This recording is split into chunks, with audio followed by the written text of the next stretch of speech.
G'day guys, my name's Tristan. I'm the Head of Service Excellence here at TAS, and this is Yash, one of my RPA leads. Good day, everyone. We're going to take you through a webinar of robotic process automation, and we hope you find it informative. Well, thanks everybody for joining us here today.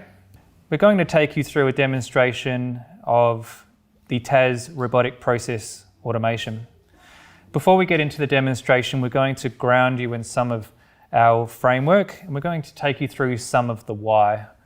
Why is it important for you to consider robotic process automation and how it can add value to your business? So today we're going to take you through what is RPA, or what is robotic process automation, what are the objectives, and how do we approach implementing RPA. From there, we'll take you through a real-world example and some RPA use cases. We'll then take you through how we select process and how you can consider process selection internally. And then I'll hand over to Yash and we'll take you through a real-life demonstration of a robot doing its thing. And then afterwards, we'll then talk to you about what you can do and what you can consider within your organization and how you can engage with TAS. So what is RPA? In 2018, RPA was the fastest growing segment in the global enterprise market year on year. And where we're finding that RPA is providing a significant amount of benefit is in both the finance area, but also in other areas such as HR. And these are areas that are traditionally very admin intensive and very process laborious. And another area that RPA can be very beneficial is when you have multiple systems that are considered legacy systems. So these are systems that may not be easy to upgrade or may not be financially viable to upgrade. And RPA can sit across these legacy systems and perform the interfacing for you. Now, TAS in particular does have a strong reputation and a strong history in the financial services sector. And we believe that leveraging from that understanding, we can bring to you more value through robotic process automation on top of that. And what that basically means is we know finance, we understand the industry, and we believe that we are best placed to be able to help you on your automation journey because of that. In terms of objectives, the main things that we're trying to aim for in the robotic process automation space is about improving output quality. And this is about reducing the number and severity of errors. At the end of the day, a lot of these processes are being run by humans, and because of that, there is a margin for error. A robot, however, if it's programmed correctly, can operate without error. So what you will see at the end of your RPA journey is a process that's able to be executed correctly first time and every time. If you have a process that in particular can be severely impacted by an error, this is where a robot can help to stop that from happening and to stop the flow-on effect as a result of that. Another key area that RPA helps to address is around improving the efficiency of the process. And this is about reducing the cycle time or reducing the total elapsed time of the process. So where a human may take an hour to execute the process manually, a robot may be able to produce it within a few minutes. So the end-to-end time from start to finish of the process is reduced. And that means that you're able to turn processes around faster.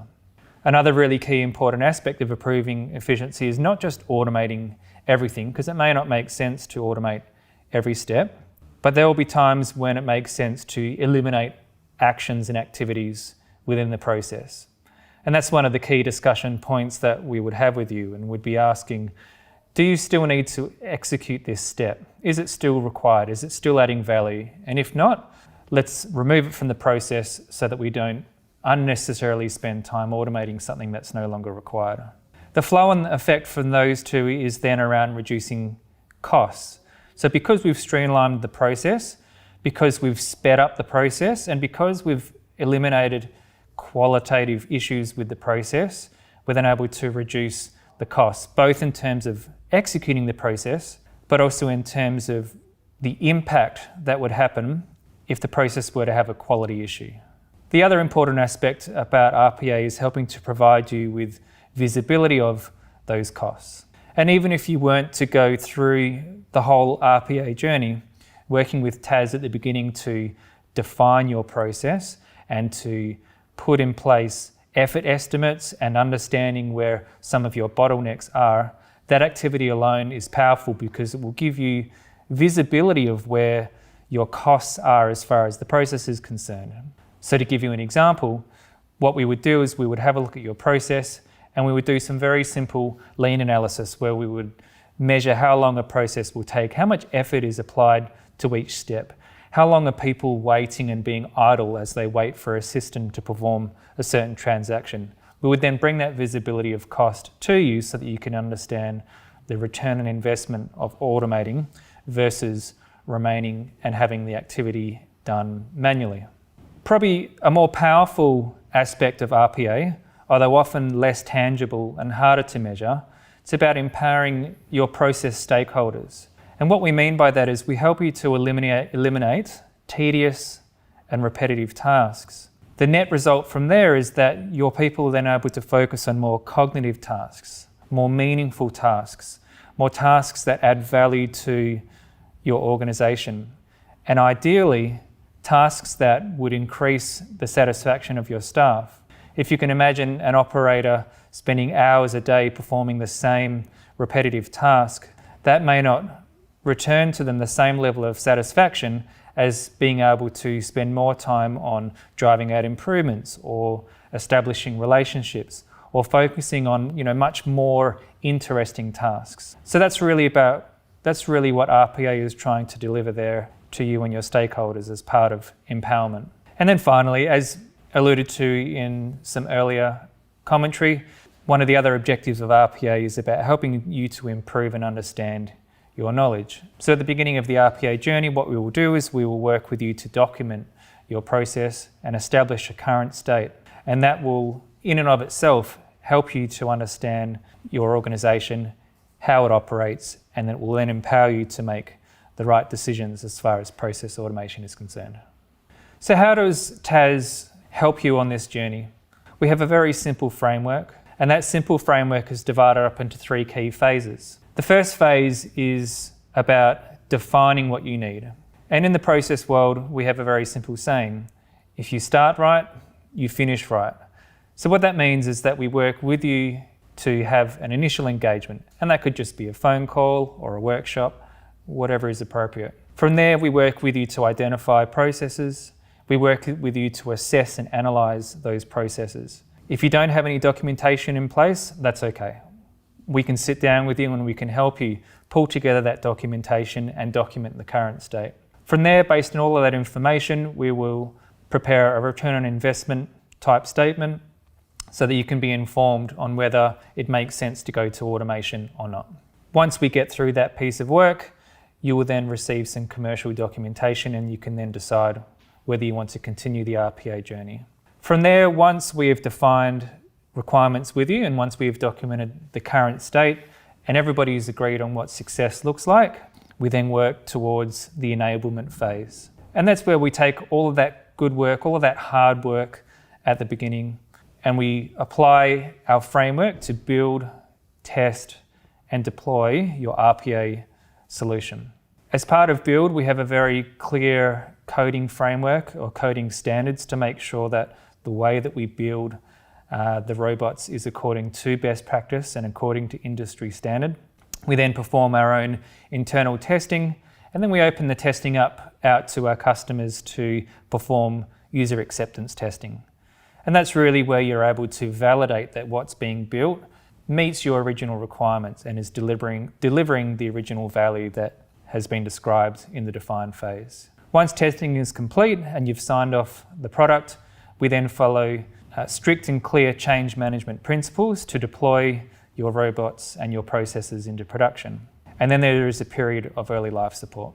And the way that we deliver early life support is scalable because not all processes are the same and not all processes are equal.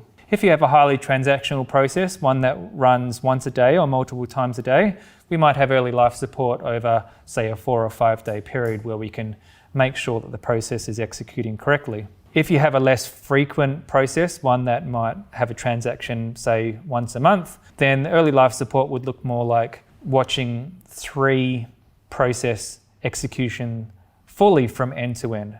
And that would be, say, over a 3-month period. So we do try to scale that early life support based on the needs of you and of your process so that you can be comfortable and you can be confident that once it's been handed over, the process is delivering what you've asked for, and it's delivering it error-free, and it's achieving all of those objectives that we spoke about earlier. Once we've achieved enablement, from there it's a case of sustainability and operations. And what this means is that we wrap around all of those expert practices around ITIL and leveraging from service management.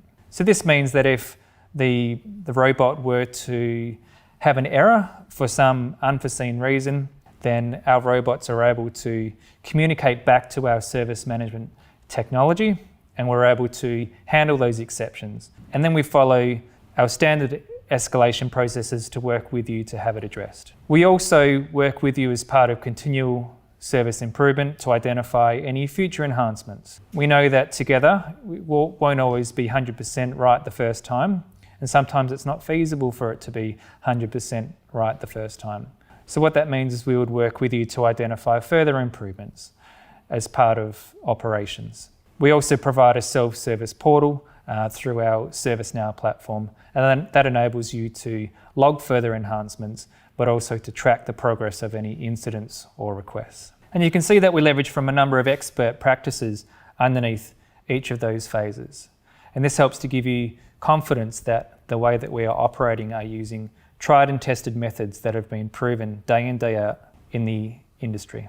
There's a really important quote here, and it touches on some important aspects. It says here, putting the right people in the right job and having them perform the right activities is absolutely critical for driving superior performance for a company. All companies have people executing tedious, routine tasks that could be more efficiently done using automation. This in turn would free them up for doing value-add activities or tasks where human intelligence is imperative. And that's really at the crux and at the heart of the TAS Robotic Process Automation service. It's about empowering people to focus on activities that not just add more value to your organisation, but they're also more interesting.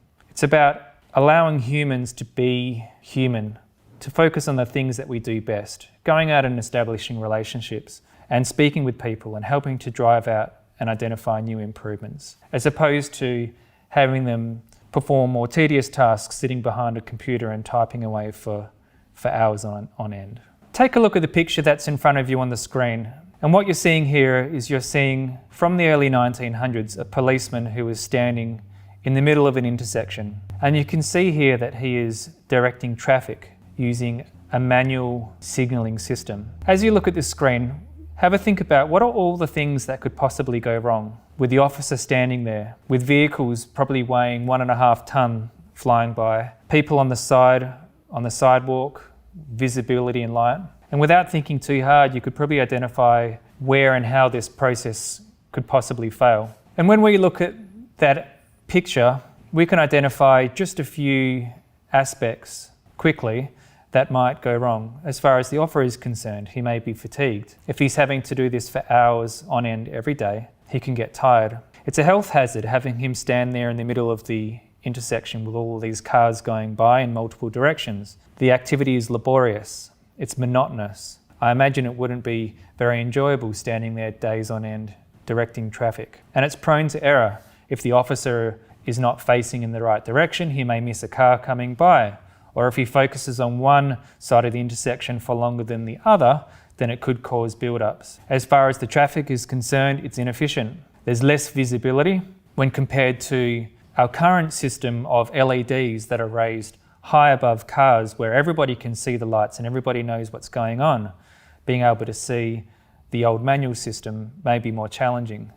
And there's a higher risk of accidents as a result of that. And this is what we mean by qualitative errors in the process that can then cause flow-on effects. Then finally, at a government level, at a system or at a council level, the council would have less or no overall control of the flow of traffic. That police officer has control of the flow of traffic in his immediate area.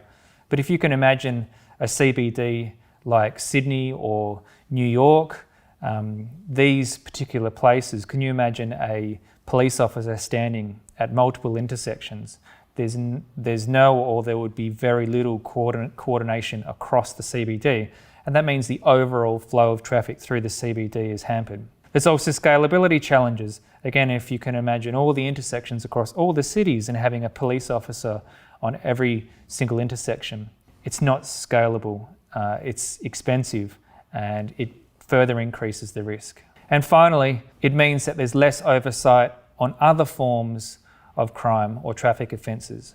So whilst we would have all of the police force focusing on directing traffic, they're not able to focus on more value-add activities such as following up on, say, murders or abuse or other forms of crime like shoplifting and that sort of thing.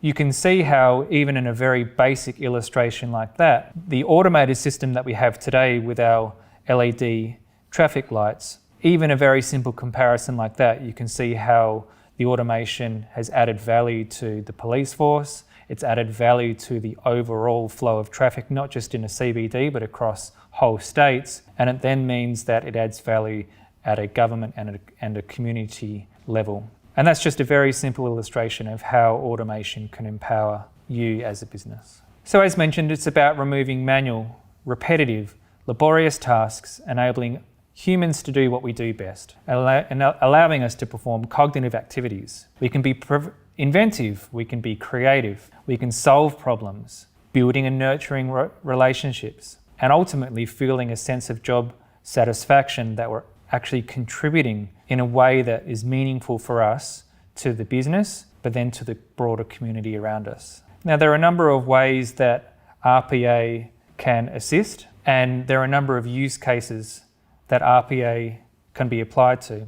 And this is just a very small example of where RPA can add value. But we thought it important to touch on some of these examples because they are key to the finance sector and other sectors that overlap with these types of processes. So what I'm going to do now is I'm going to hand over to Yash. Yash reports to me as my RPA lead or RPA specialist. Yash has a wealth of experience with RPA, but also within the finance and industry sectors. And Yash is going to take you through just a few use cases on how RPA has been applied and how they may be beneficial to you. So over to you, Yash, and thanks. Thank you, Tristan. Can't imagine a world without traffic signals. So the point over here is automation has been since decades in our lives, everywhere. So why can't we think about automation of our business processes? Here are some use cases typical to RPA, starting from simpler ones like data entry, which involves copying data from one system to other system or from Excel, emails to other system. Then batch processing, which has standard commands to run in Unix or any other system. Then we have got reports, which can be reconciliation report, APRA report, internal auditing, due diligence, which could involve checking sanctions against a particular company or checking if a person is politically exposed person or not.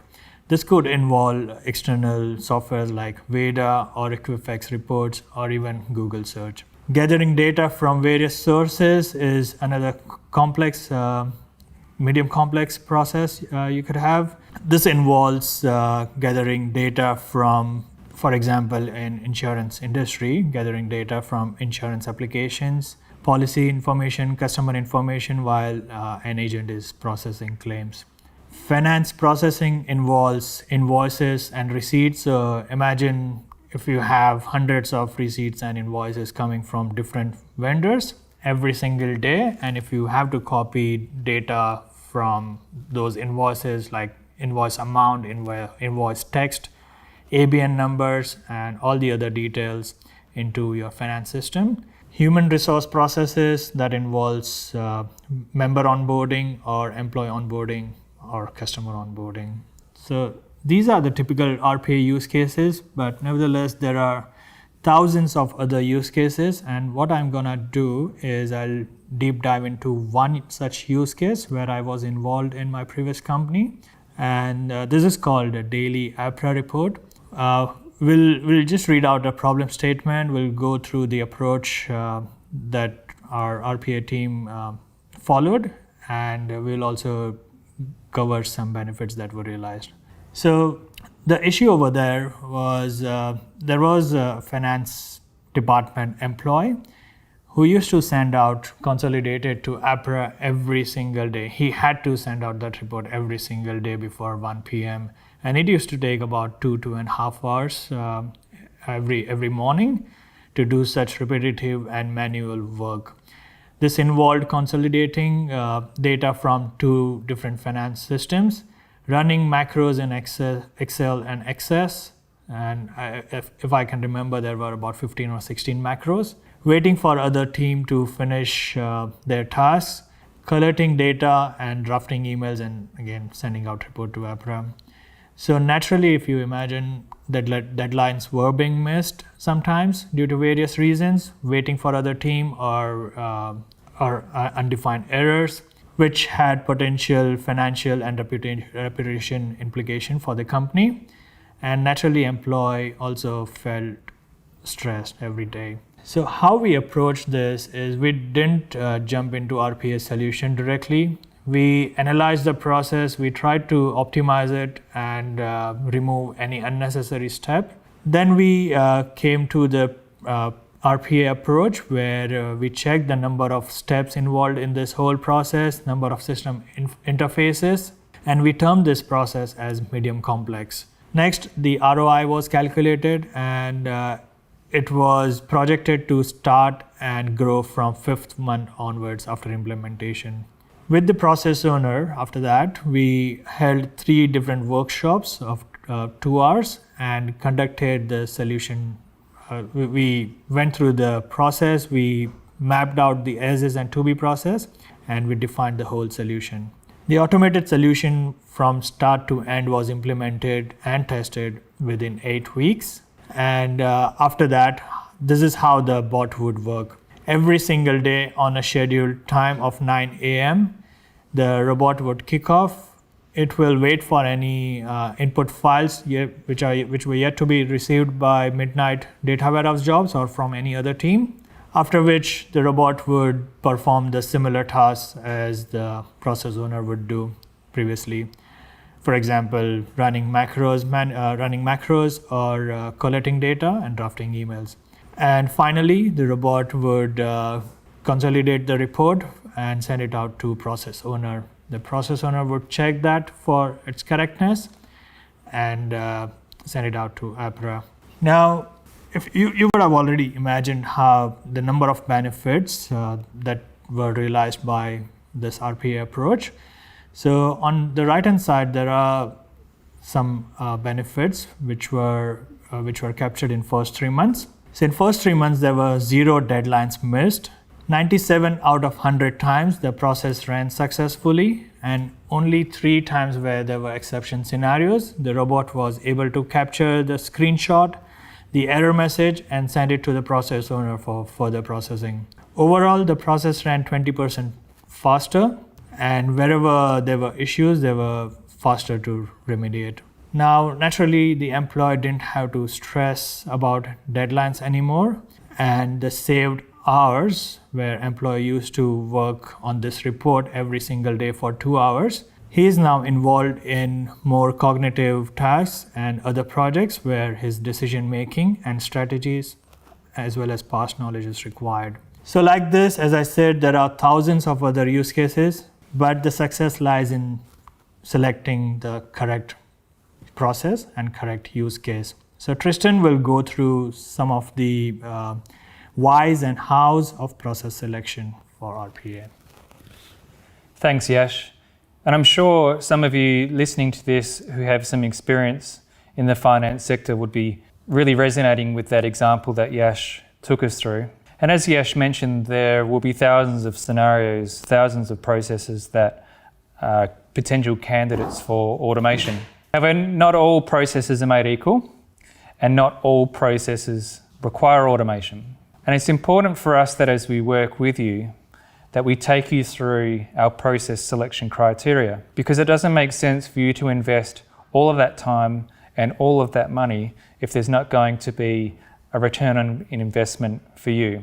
So how do you identify processes that are candidates for automation? And this is something that you can do within your own business to help prepare for your RPA journey. One of the first things that you should take a look at are identifying processes that result in faster benefit realization. And what this means is that when we automate the process for you, your return on investment is delivered to you faster. Secondly, you should consider processes that will result in a higher benefit realization. Sometimes that's about processes that are highly transactional and that will run very often throughout the day.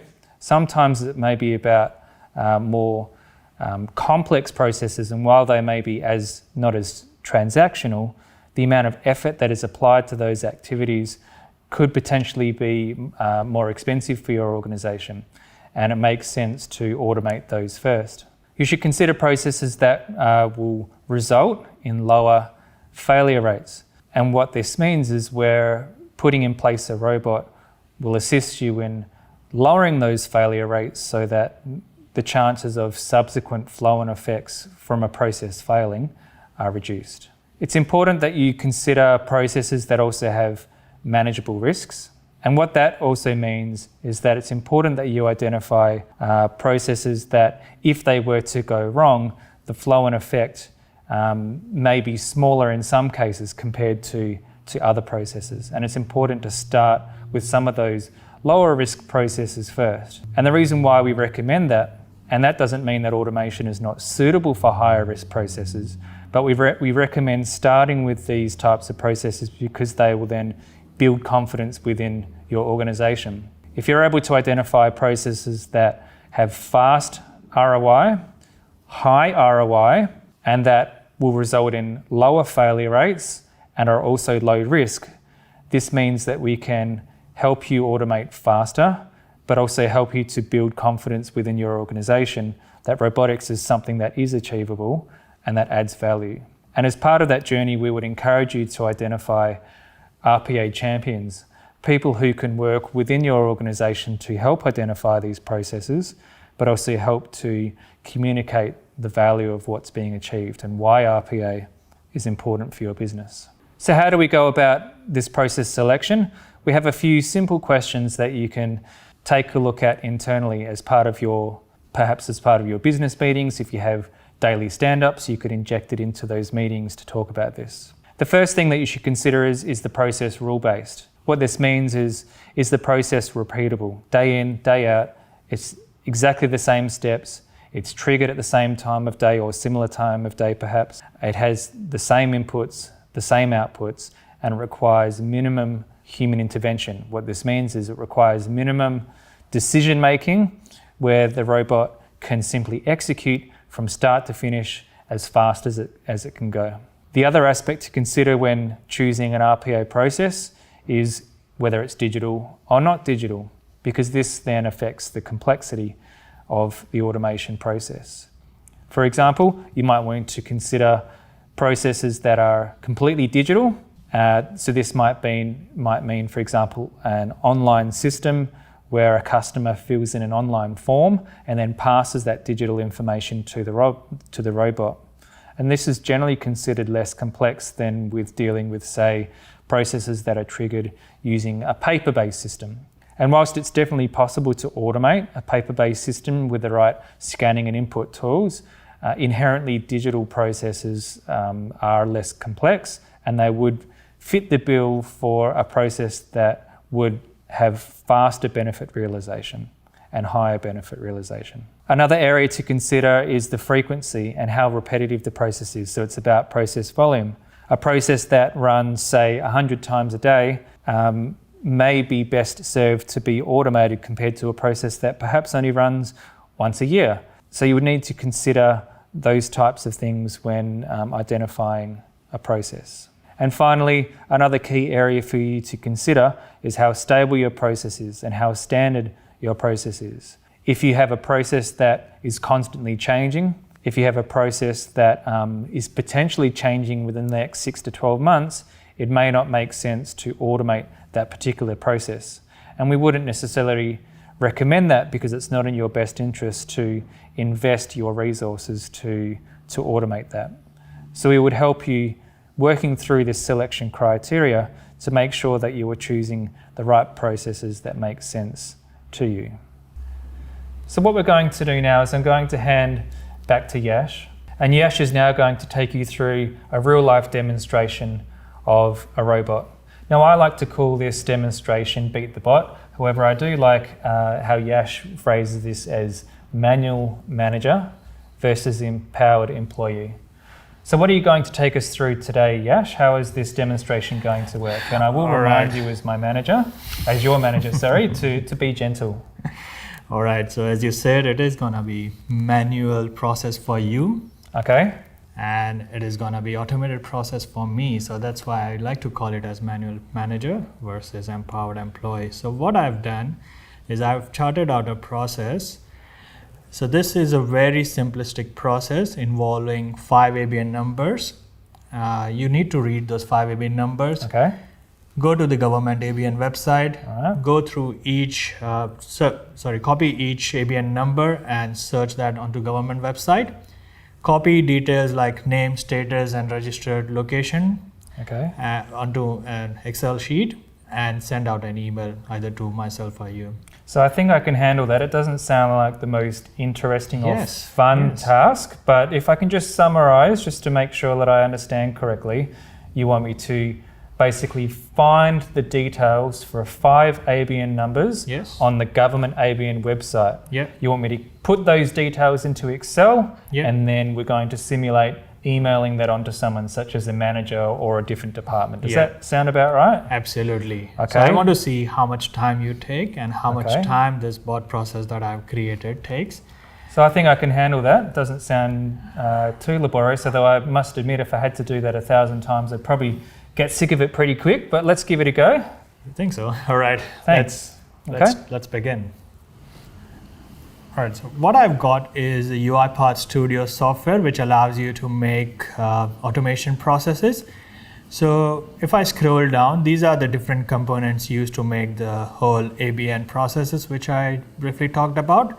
So this robot or this automation process is gonna do the same thing as I mentioned. It's gonna open an Internet Explorer session. It will navigate to the government website. It will read the 5 ABN numbers which are in our shared drive in an Excel file. We'll grab the details like name, status, and location from the government website, dump that into Excel again, and send an email to myself. So did you understand, Tristan? So that all sounds great. I've just got Excel and Chrome open, so surely I will be faster than you. Yours sounded quite sort of complicated and involved, and maybe it's just my lack of understanding. So, all right, so I reckon I'm in with a good chance here. It's okay. I'll give you a head start if you want to open your browser. Yeah. Okay, so I've got the browser up, but how about I just quickly take a copy of the first ABN and then we can get cracking. But I have a feeling this is not rigged, right? I've got a chance of winning this one. Yeah. Let's find out. You can try that. All right, so I'm ready to go. Let's start up fresh. Let's go. 3, 2, 1. I'm gonna kick off the bot now. Now, Start. okay, paste. Do a quick search. Okay, I've got my first The bot customer. has already opened the browser. Yeah, I'm Search for pasting the in first the first one. Now let's get the status. Copy. I've got to be absolutely smashing it, surely. Main location, think? Queensland. You're already done, Tristan. Sorry? So the robot has already performed 5 ABN searches and grabbed all the information, okay. dumped that into Excel within 14 seconds. I got 1. Does that count? Sort of 1 out of 5. That's like a 20%. Let's count that. Okay. What I want to show is also the email that robot has sent. So I'm going to keep going just to. Yeah, sure. Yeah, you can. go for it. Just So to lick my wounds. this is the success email that robot has sent. This email subject and body has been predefined in one of the configuration files. And here is the attachment. So in this attachment, you can see there are 5 ABN numbers, name, status, and location corresponding to those numbers. Okay. So Tristan, what I'm going to do is I'll slow down this process. So it will again give you some chance to catch up with me. All right. How about or the board. I keep going then? There is an outside chance I might beat you, but Yeah, sure. you keep. I'm going to keep going. And apart from that, what I want to show is how the robot performs, and I will highlight each element that robot interacts with. Sounds good. All right, So go for it. I'm gonna start in the slow motion mode. Okay, paste. So I'm part way through the third one. Sure. Whoops. Initializing, ABN robot stats, is waiting for the search field, inputting the first ABN number. Okay, and lots of back and forth between screens for me, and I'm imagining people who are watching this presentation right now would be familiar with this toing and froing between screens. And I keep loading the wrong screen by accident, I guess that's... So I'm just trying to get a bit of flow here. So the status. So what robot is doing is after entering each ABN number, it is also validating if the number entered is correct or not. Then it is grabbing the entity name, ABN status, the business location, and then checking if the search field still exists. Enters the next ABN number. Again checks whether the page has loaded and it's a correct ABN. Now once I've done with this, you want me to... You can send it to myself or send even it yourself. to you. Okay, all right. Whoops. Okay, so I've got that one. Now I'm trying to get... So you can see the margin for error that I've got here because I keep going, flicking between screens and going to the wrong screen. So let's copy that. How are you going over there, Yash? All right, So we are almost, chance? yeah, we are done with the slow motion. Oh, you finished already, mode have as you? well. Okay. Yes. Well, I'll So hit save. If we see here again in the email, Yep. Right. we have received the email for the slow motion mode as well. So the point over here is this use case was only for 5 ABN numbers, but imagine if your employee has to do thousands of ABN number in a month, or even 50 ABN number or 100 ABN number every single day. Yep. And maybe replace this ABN number with any other type of data that you grab from PDFs, from emails, from Word documents, or from CRM systems. Then you process that data and then you output it to certain system or certain file. So imagine how much time it can save for employees in your organization. Basically, in the time it took me to do 5 ABNs, you were able to do the robot in full speed, and then you're able to do it in slow speed, and you still beat me. I did, for what it's worth, I did have to get to the end. It's important for me to finish what I started. So I did send you a copy, but it's pretty amazing to think that if you were to scale that out to hundreds or thousands of transactions, just how much effort, how much time, and in my case, I was a bit of a fat fingers from here and there, but you know how much quality would be improved as part of even just a very basic process. As you mentioned, Tristan, so there is, even if it is in this simple process, there is a lot of rework involved. So yeah, I can give you one example where I worked in my previous company, where there was 90% of rework involved for that process, and we were able to automate that with 0% rework. Yep. And I guess in this case, if I make a mistake, I can just copy and paste again. But if it was something really serious, like data entry into a banking system or into an insurance platform, the flow and effect could be huge. So I'm hoping everybody listening on to this webinar can really appreciate, how important robotic process automation can be. Absolutely. I'm sure you didn't like it, Tristan, but do you? No, we might need to have a conversation after this webinar. But thank you, Yash, for taking the time to demonstrate the robot for us, and I hope everyone listening enjoyed that. So what does TAS have in place now? And just to give you a bit of an idea of what we can offer to you straight away. So we have highly available infrastructure that has been put in place, and that infrastructure is dedicated to the UiPath suite. And that infrastructure, as I mentioned, because it's highly available, we're able to, in a highly unlikely scenario, we're able to fail over to a totally separate data center through our disaster recovery or our business continuity processes. On top of that, we have UiPath Suite that's also been configured and that has been established to allow single and a multi-tenancy type setup. We also have an established RPA framework on top of that. And that RPA framework, you saw a very brief glimpse of it earlier in our webinar, but that gives us the guidance that we need to make sure that we're producing automation in a repeatable, high quality and concise approach. And that's around how we define requirements, how we enable for you, and then how we then move into operations. But we also have descriptions on how we perform testing and the standards that we need to meet, how we code and how we build and how those standards need to be met. We have an experienced RPA team, and I've introduced you today to Yash, who is one member of that team. And that team, as I mentioned, has experience across multiple industries.